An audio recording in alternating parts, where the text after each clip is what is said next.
Alright, so here's the lesson 6 group problems. The first problem asks, the Niemann-Pick disease is a rare genetic disease inherited in an autosomal recessive fashion. The non-disease allele is D, while the disease allele is small d. Suppose that the disease affects 1 in 150,000, and then answer the 4 questions. So what is the frequency of the small d allele? Well, I did 1 over the square root of 150,000. which gave me 0.0026.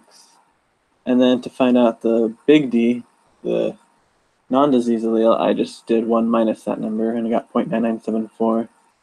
To be homozygous dominant, I just I did p squared and got 0.9974 squared is 0.9948. And for heterozygous, I did 2pq, 2 times each allele, and I got 0.0052.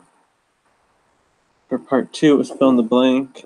So I said the frequency that represents the B allele is the Q, and the AB genotype for blood is 2pq.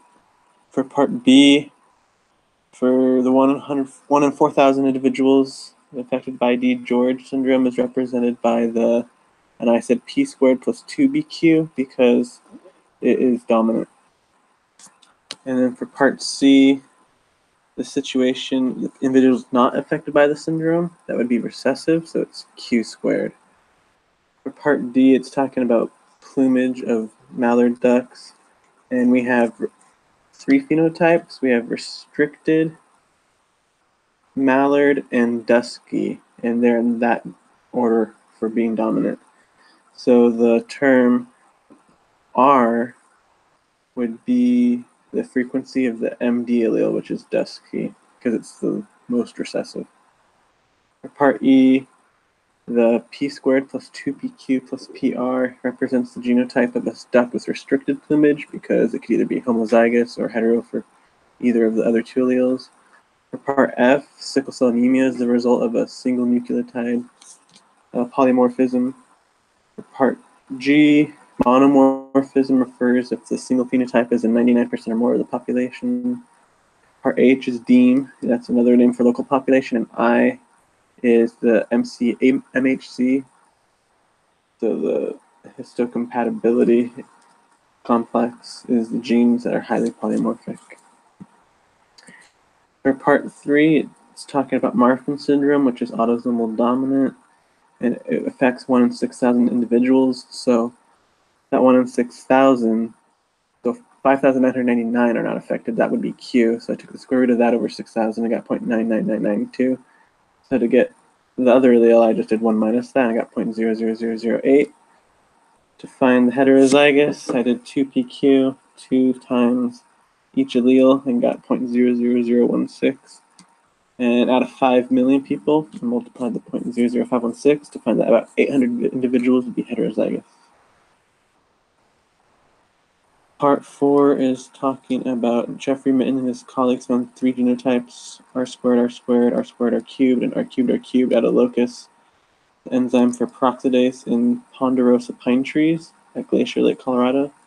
The observed phenotypes were for R squared homozygous is 135, R cubed homozygous is 11, and heterozygous is 44.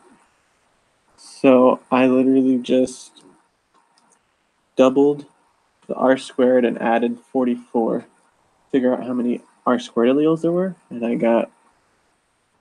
I divided by the total number of alleles, 380, and got 0.826. Then I did the same thing for the R cubed, so 44 plus 11 plus 11, all over 380 is 0.174, and then I did the chi-squared, and that came out to about 7.08.